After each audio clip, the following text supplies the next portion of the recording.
Welcome to Face to Face. This is a show about change and about what's next. It's a show that wants to ask questions, peel back the layers of our average everyday experience, and go beyond scratching the surface. We interview amazing people with incredible ideas and stories who have done wild, weird, and wonderful things. Remember that imagination shared creates collaboration, and collaboration creates community, and community inspires social change. I'm David Peck, and this is Face to Face.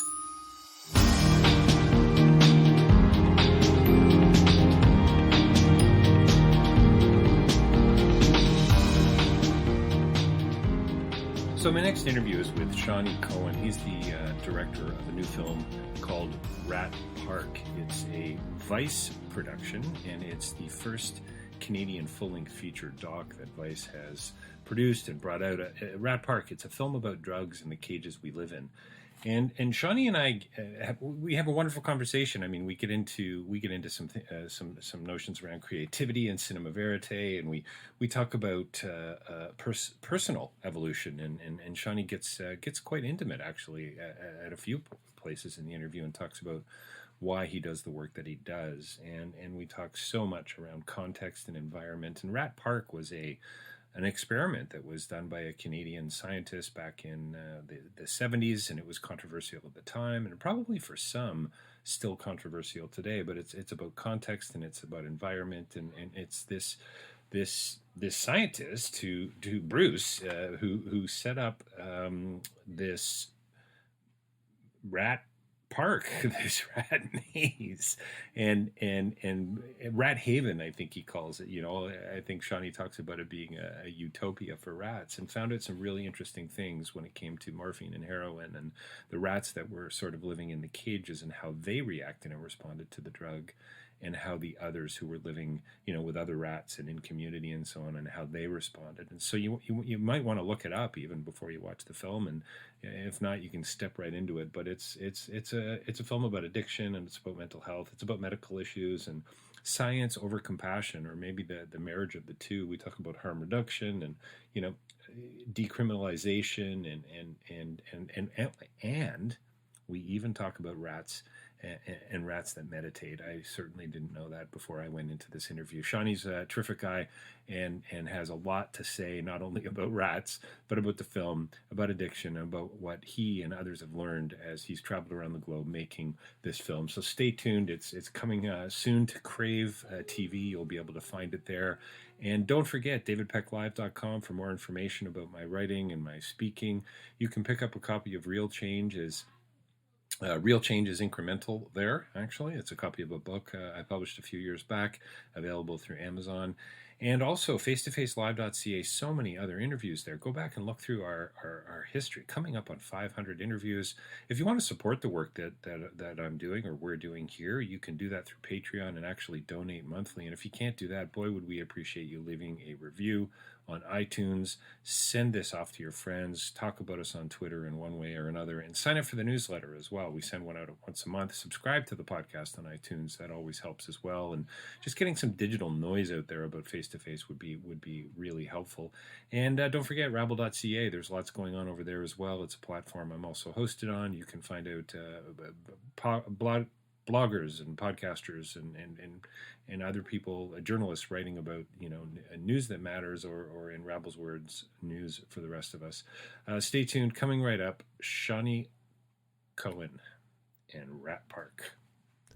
Well, welcome to Face to Face. We are joined by a very special guest here with us today, as usual. And I have no idea what number this interview is going to be, but we're coming up on 500 interviews, which is insane. Shawney Cohen is here today to talk about his new film, Rat Park, a film about drugs and the cages we live in. Sounds like a real cheery pick-me-up film there, Shawney. Thanks for joining us today. Thanks for having me. Yeah, and we're sitting here at the stunning, very wooden Vice offices here in Toronto, in Toronto, Canada. I mean, it's. Did I need to make that distinction, by the way? Not necessarily.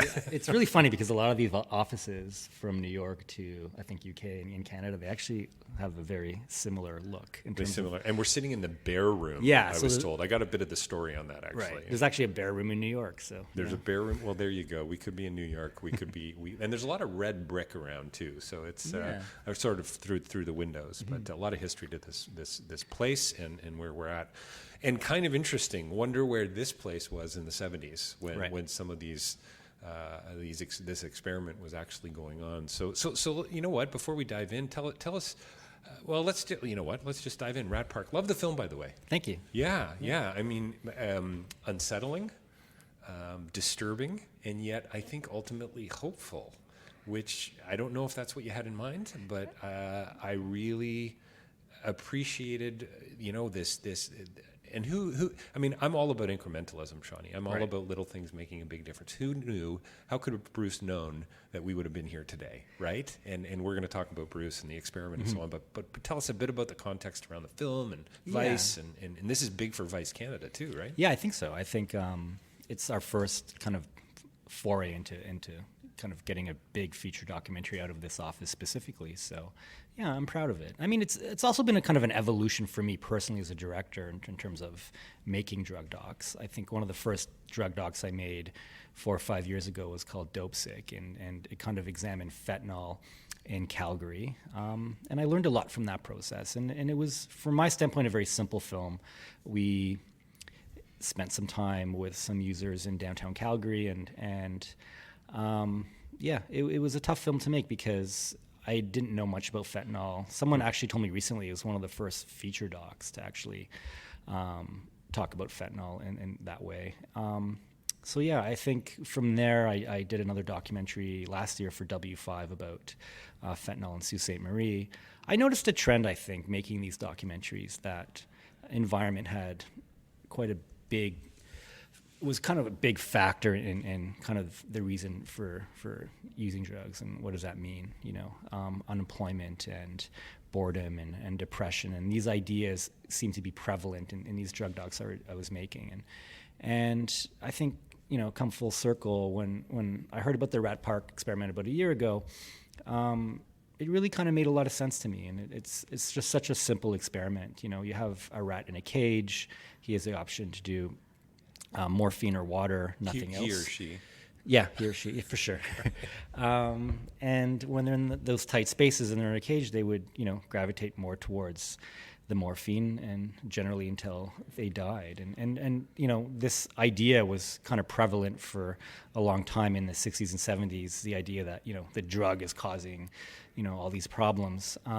Bruce Alexander, the person who took the experiment to the next level, I think he didn't really believe that could be it. And so what did he do? He built something called Rat Park, and it's essentially a utopia for rats.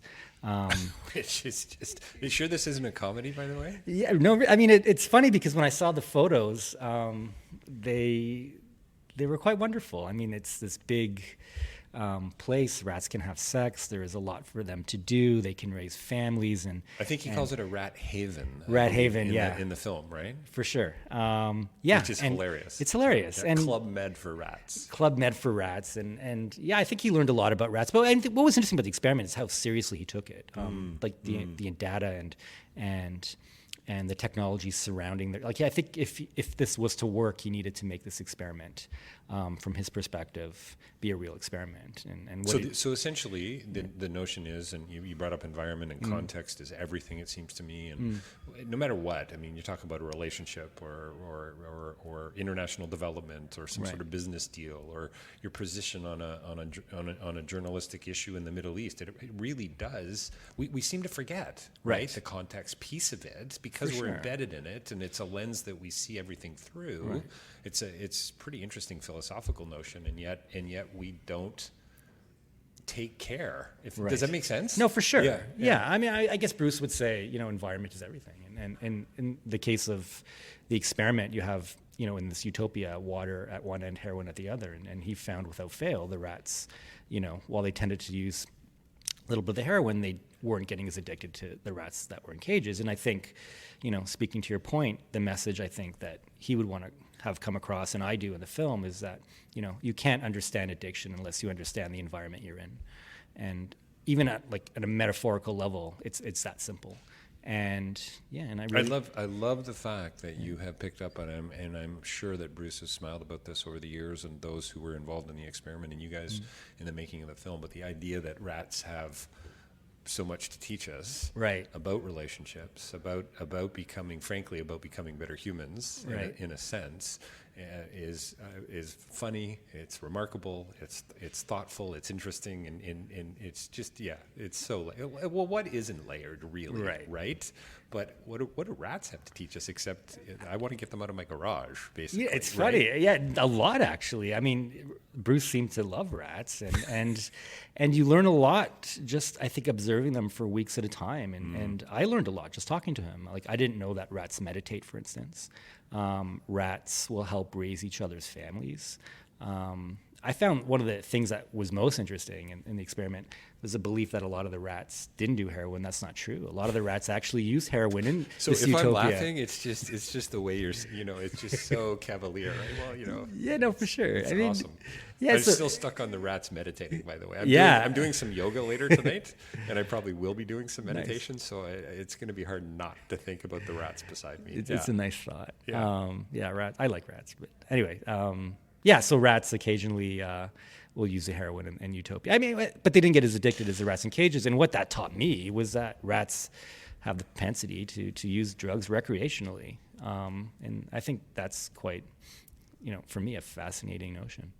And the idea, I mean, for me, the big takeaway for me is that community matters, right, in every possible way. Mm-hmm. So we learn about addiction. But we learn about mental health issues as well, it seems to me. I think we learn about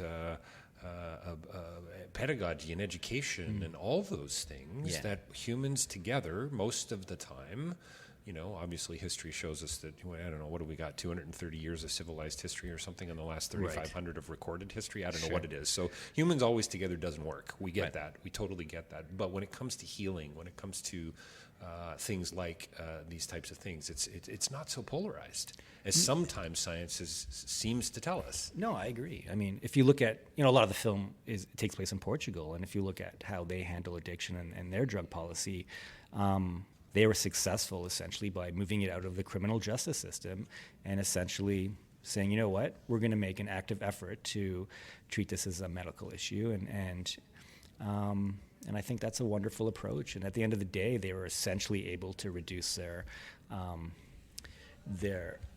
overdose problem by close to 80%. If you think back to the 90s, they had one of the worst heroin problems in the world. And they just made a commitment. They said, you know what, we have to solve this problem. And of course, there's other bureaucratic problems in Portugal that are also mentioned in the film. But at the end of the day, their policy is quite simple. You're caught with drugs, you have cocaine, you have heroin, it's essentially a $45 speeding ticket. If you're a problematic user, you go to something called the Dissuasion Commission, and it's essentially, where social workers will help you and provide the medical assistance you need to kind of get better. And it's interesting, the on the president's orders. I don't know if you've seen the film. I've seen pieces of it. Yeah. So largely about the issue in the Philippines, and you touch on that as well in your film. And the P in the Philippines, when it comes to drugs, seems to stand for punishment. Right. It's not about the human condition. It's not about attending to other issues. It's not about context or environment. It's let's just erase this problem, and it will ultimately go away. What I find fascinating is the buy-in, right, that gets. Yeah, and I think that's something that a lot of people don't talk about.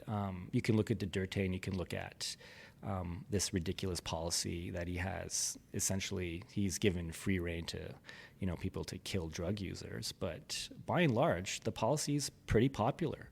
And I think for me that in the country, and I think for me that's kind of the sad issue. But it is changing. I mean, some of the folks we talk to understand what harm reduction is, and I just think they're,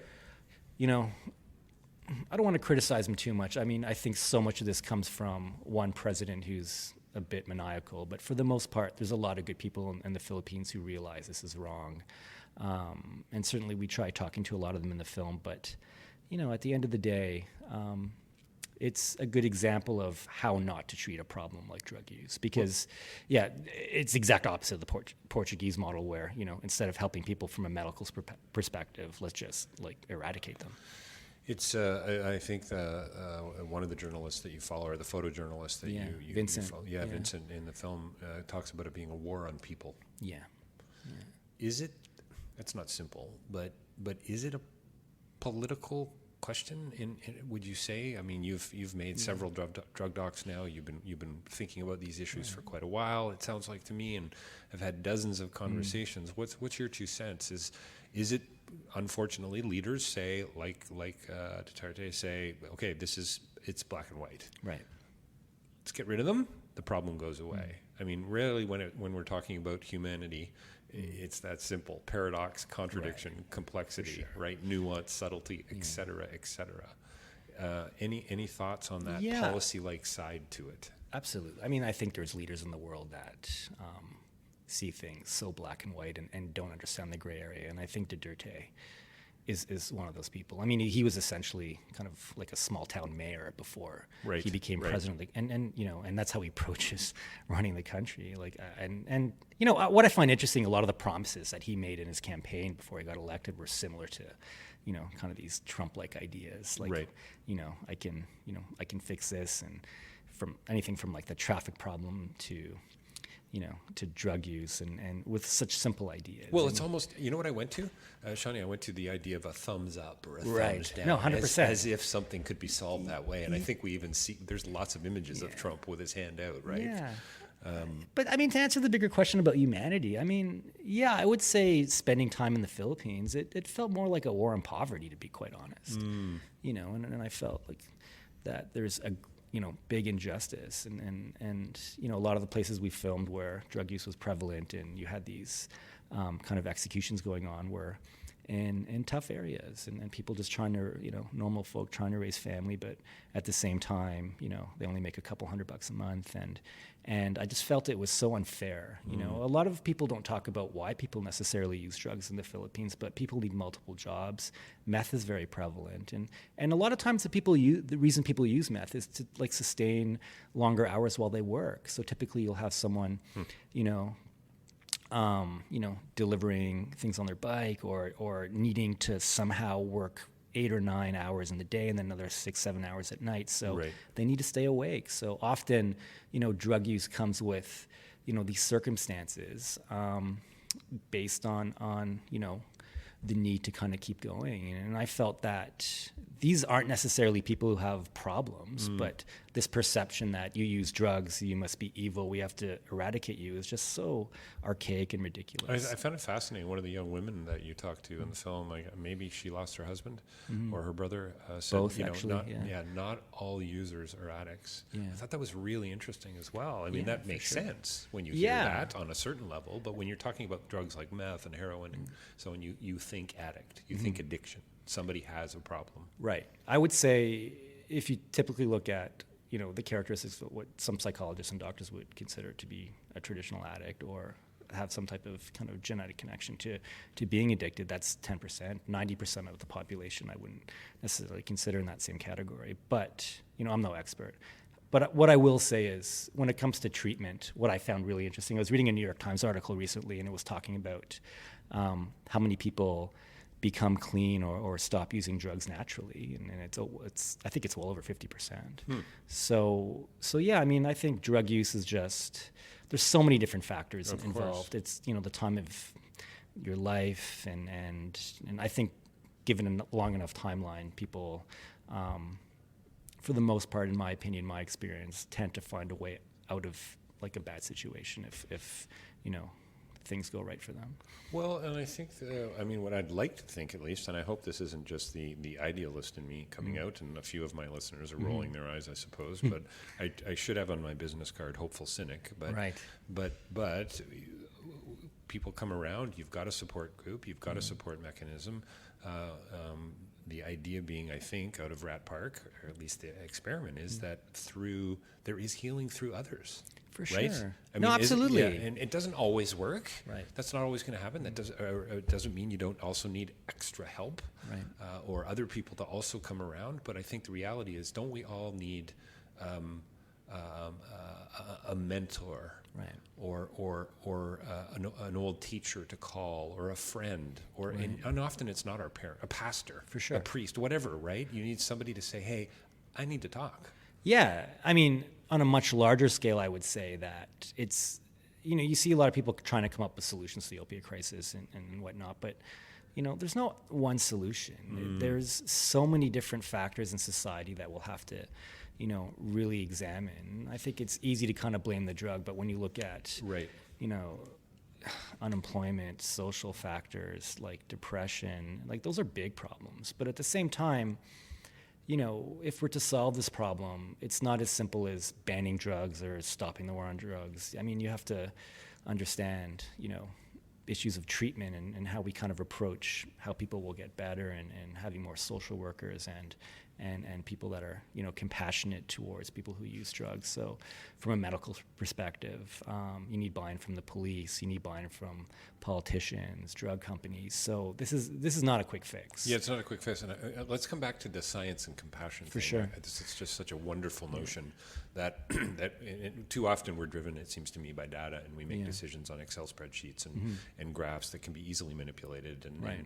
and how do we lie with statistics? We do it all the time, right? Right. Let's come back to that in a second, but I want to hop back into North America. Is it Justin, a former user, Yeah. Floridian guy? Love this guy. He's He's great. just so in your face and just tells it like it is. Great tattoos. Wonderful.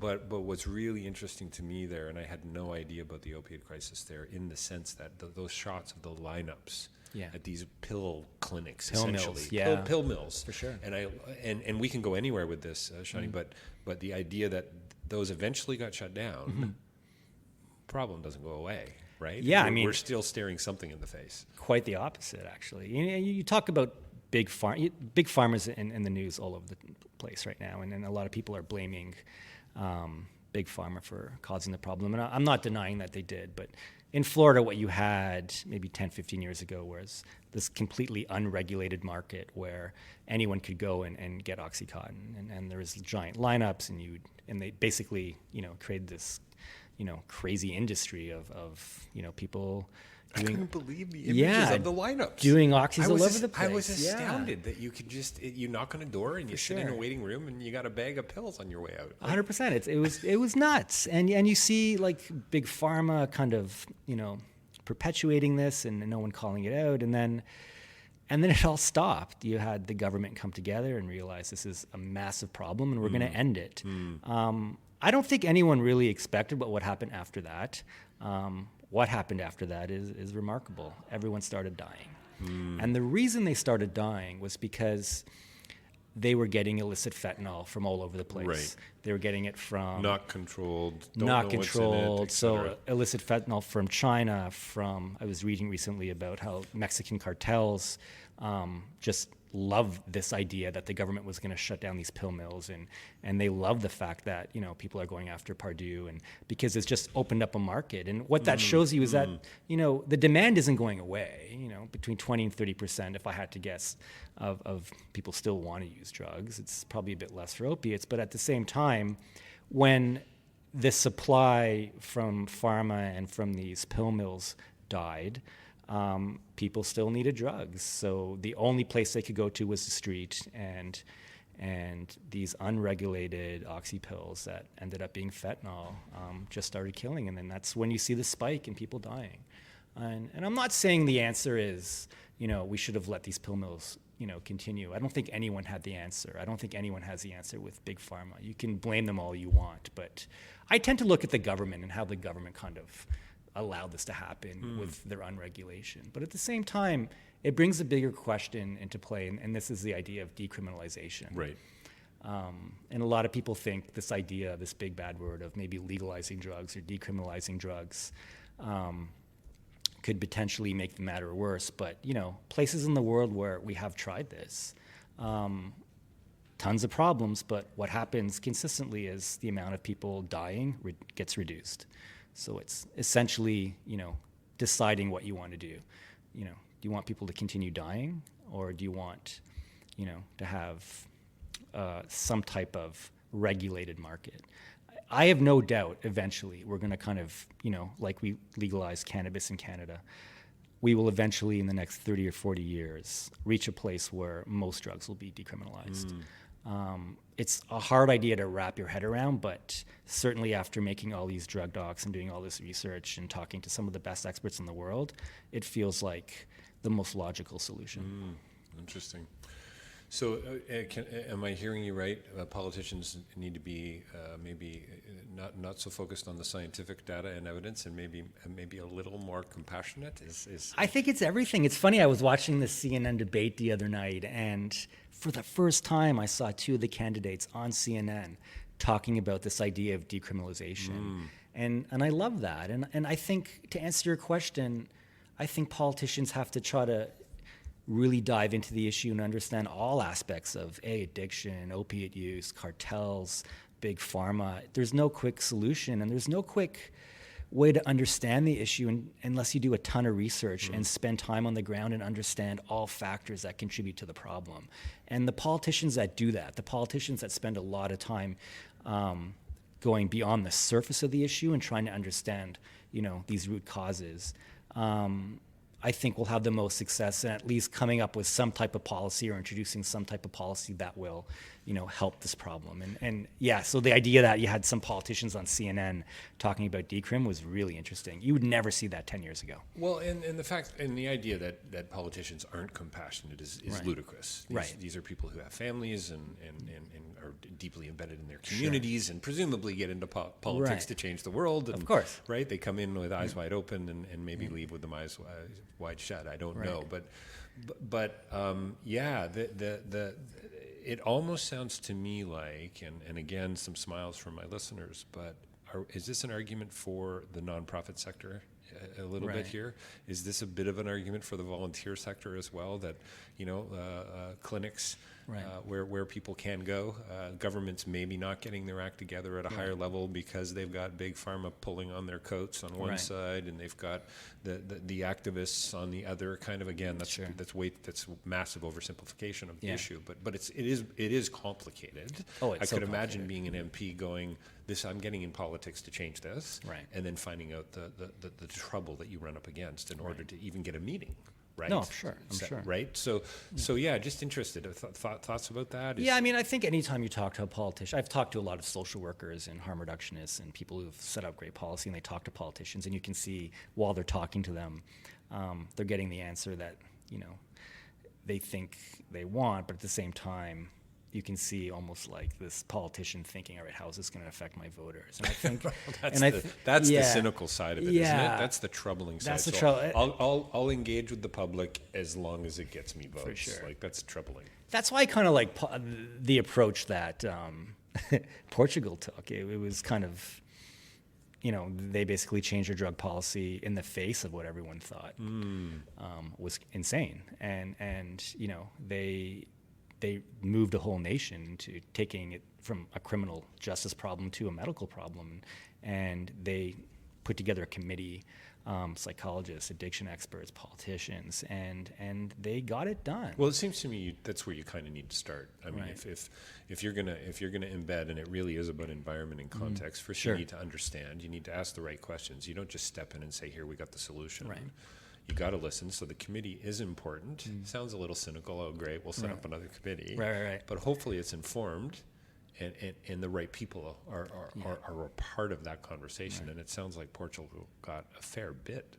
No, for sure. Right. I mean, think if you're going to kind of approach something like that in North America, you can't really have the conversation without including people who use drugs. And it's really interesting. I just went to a conference recently, and I won't say which one. It was a drug conference, and people were talking about the issue. There was doctors and social workers and all these people, but it was amazing to see that there didn't seem to be many people in the room that actually had drug problems in the past. Interesting. That's why I like Justin in the film. I was just going to say, this is where Justin comes into play, a guy like him, right? For sure, and he's great. And I think, there's this great quote in the film where he's like, he's sitting at this table and everyone's trying to discuss how to deal with the problem. And he says, well, as being the only person who's had experience using drugs in the room, here's my opinion. And I think that's valid, and I think it's going to take all types of individuals and people that will help solve the problem. But at the very least, I'd hope that, politicians and people that are in charge of this type of decision-making, changing drug policy, would really include social workers and drug users and people really suffering. And I think... And family members. And family members, for sure. Who are you going to survey? Who are you going to interview? Yeah, for sure. How wide and how deep are you actually going to go with your research? For sure.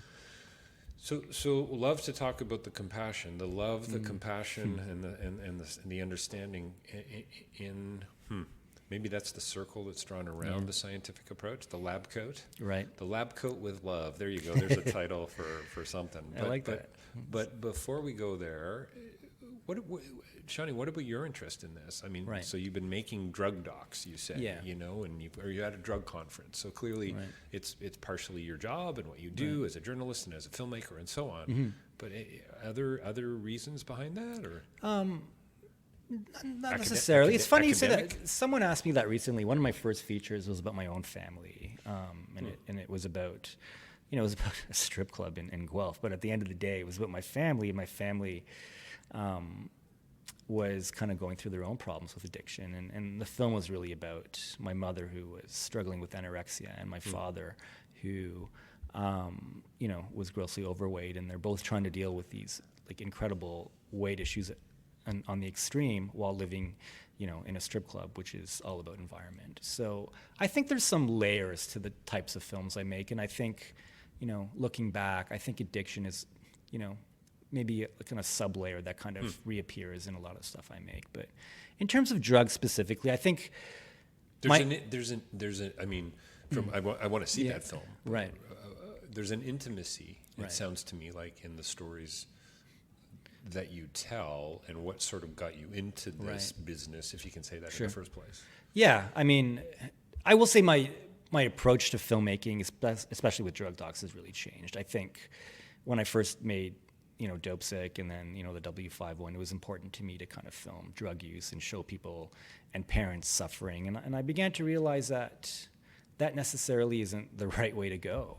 I think sometimes it actually has the opposite effect if you're shooting someone using in an alley, or, I don't like that type of content anymore. Like, I was watching Intervention the other day, and I was just like, not into it. And I'll tell you why, because I think politicians and anti-drug advocates watch this stuff, and they judge it based on, the surface and what's happening in front of them. And I feel like Rat Park, for me, was a much deeper film, and it was more about drug policy. And this is interesting. So this is you as a filmmaker maturing. Can I say that? Yeah, I think so, for sure.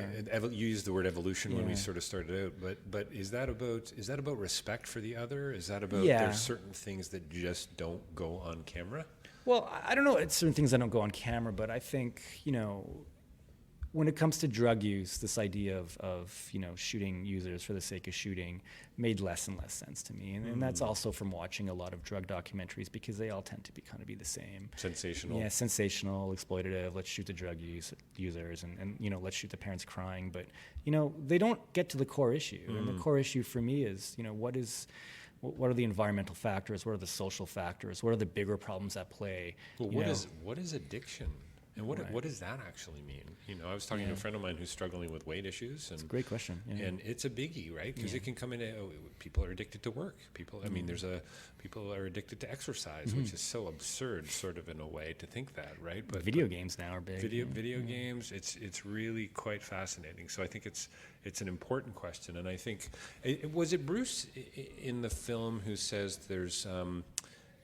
kind of maybe with a smile or tongue-in-cheek, there's only so much you can learn from rats? Yeah. Is that him? That's him, right. It is, but I find it fascinating that we're here because of rats. Right.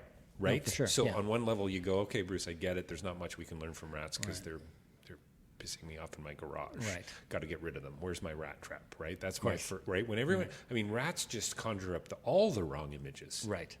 Not academic, not projects, not science, not relationships, not humanity, right? No, for sure. Great, I love it. I love that metaphor, by the way. Yeah. I mean, metaphor is a great word. I think if you'd ask Bruce, he would say, aside from all this evidence and statistical data that came out of the experiment, he'd want you to just look at it as, like a metaphor for kind of the bigger question. Yeah. Did you guys have to build just practically? Yeah, we did actually. Build a maze and bring in rat handlers, I guess. Is that yeah, we did actually. I mean, did you really? Okay. It's funny. I actually had heard from Bruce. We tried to dig it up, but there was a video of the rat experiment originally from the 70s. We couldn't really find it. It was in some guy's garage and disappeared long ago. But I felt like to make this film, we really needed to kind of build Rat Park again. Yeah, so we used the original photos that he did take. Yeah, and we hired an incredible, set deck and yeah. I mean, I think my only parameters that I gave the crew in building is like I want everything sourced from the 70s, and I want it to kind of be built as close as possible to the original experiment, so people can, get a bird's eye view of what this thing actually looked like in video. And we ended up getting like this fancy lens from Japan that was super macro, so we can get right up close to these little animals. And I feel like it was successful, and I'm glad we kind of did that. There's an ending near the end of the film. I think the phrase is "make the world more habitable," or is it inhabitable? In either way, it takes us to a really interesting place, and we're kind of back to environment and context and village and community and so on. All the fun stuff. All the fun stuff, all the fascinating stuff, all the stuff that I'd like to get us to, having worked in development and traveled the world and been in so many different contexts, the things that we have to learn if we're willing to listen. Is it's remarkable. I spent a lot of time, as my listeners will know, in Cambodia and working there at the Kingdom of Wonder. Studied philosophy all of my life. All good philosophy is rooted in wonder, rooted in the question. You got to peel back some layers. Is curiosity? Is that it for you? Is this peeling back the layers for you, and how it teases out as a filmmaker for you? I think so. Curiosity and we talk about culture and humanity and this idea that we want to get to some of the core issues. I don't think you can do that without travel. And I really feel like how I live my life is much different than someone, 10,000 kilometers away. Right. Yeah, and I really felt like one of the reasons I wanted to make this film the way I did structurally was to go to the farthest places from each location. And it was a bit of an experiment in that way. Like if you literally measure out the places, the locations we went to, they're close to 10,000 kilometers apart. So you literally couldn't get further from Florida to the Philippines to Lisbon. Right. And just from my experience making films and traveling, there's so much to learn from. And was that just because you wanted a cultural, cross-cultural kind of layer to 100%. the story? Yeah. Cross-cultural layer. I wanted to, well, I mean, at its core, I kind of wanted to go the worst place in the world that I'd read about for doing drugs, and the best place. And I'm kind of glad that we crossed the globe, because you really get a nice dissection of people's beliefs and how people view drug use and addiction in general. So we got to wrap up soon. And this is one of those interviews for me, Shawney, that could just keep going, and the batteries will die, and and I get so frustrated with the one thing about my podcast that I don't like is that the conversations have to come to an end. It's always a bit of a drag, and I love that metaphor too, that there's always another question. Right. There's always another space to go to. So you said something. It's about travel, and I would agree with you on that. And yet, there's a lot of folks who travel who actually, at the risk of sounding a little uber judgmental, are probably doing a whole lot more damage than good.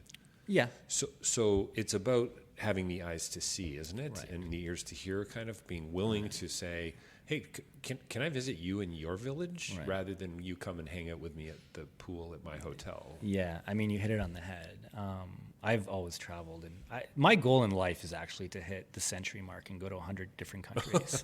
Yeah, I have one friend who's done it, and I'm so jealous. It's a big commitment. That's wild. That's a pretty huge commitment. Yeah, it's a lot of carbon credits. For sure. A lot of carbon credits, a lot of air miles. Yeah. And a lot of really crummy food. Yeah, or some great food. Great food once you get there. For sure. I was talking more about I have this theory, by the way, that all airline food is made in one kitchen. Oh, I hate one airline food. kitchen, and it's just shipped out from there because it just no matter what airline you're on, it just all tastes the same I to can't me. stand airline food. It's funny because I was reading about Anthony Bourdain recently, and the only food that he won't eat is on airlines. And I've had my share of really bad airline meals. Yeah. But I mean, to answer your question, I think, I don't know. I think it's different for everyone, but I approach travel with a complete self-awareness and respect for where I'm going, and I try to be humble. So yeah, and I think that's kind of critical, and and I would encourage people to travel in that way too. I don't like rolling up into resorts, or even when I'm not making films. Like I like to backpack, and I like to explore a country with the utmost respect for where I am, and sometimes even get into trouble. And I feel like, you learn a lot from just putting yourself in a situation and like leaving your comfort zone and not understanding the language, and at the same time being humble and understanding that, this is a time for learning. I love the idea of approaching travel with humility and self-awareness and respect. Sure. I mean, it's kind of connected to that notion of the addiction crisis, looking at it through a compassionate, loving, community-like lens, which is certainly what you bring to your filmmaking. And again, by the way, congratulations on Rat Park. Thank you. So another drug doc in the near future. I know this is coming up, and I hope not. I think you hope not. Okay. I've made 3 or 4 now, Yep. and time to move on to another subject. Yeah, I kind of want to maybe just jump into like the history of toothpicks or something. Right. But do you know what I believe? I believe a doc that's done well is fascinating. Period. So I bet you that history of toothpicks actually would be a great film. No, I believe that too. You might want to consider starting to research that. It's all about the execution. That's right. Yeah. Yeah. I mean, I think I make all types of films, so I'm really kind of excited to. I usually, after making a very dark film, try to jump into something a bit lighter, just to clear my head a little bit. So I have no doubt I'll eventually come back to doing something about, drugs and addiction, and that tends to be a theme in a lot of my films. But I mean, I think exploring other types of films would also be super interesting for me. I wonder if the theme is relationship. Maybe. I wonder if the theme is intimacy. It's kind of interesting. We've been talking with Shawney Cohen. The first, help me out here, the first Vice Canadian production, Rat Park, coming soon to a theater near you, on Crave as well, I believe. Yeah, Is that so right? we're having a big screening, a one-time screening where Bruce Alexander, the creator of Rat Park, and some of the central characters are going to be there for a Q&A. It's at Ted Rogers Hot Dog Cinema on November 1st. You can go to Hot Dog site and kind of find the film there. And then shortly after that, it's going to be found on Crave starting November 4th, so you can stream it anytime. And to find out more, website, Vice. Yeah, just go to vice.com and you'll see a little header called Rat Park, and click on that. And you can learn more about the film and the experiment. And we've actually written a lot of articles about drug use and legalization. So, it's all there. And lots to learn from rats. It's fascinating. We've been talking to Shawney Cohen here today about Rat Park, his new film, a film about drugs and the cages we live in. Shawney, thanks for your time today. Really appreciate it. Thanks for having me.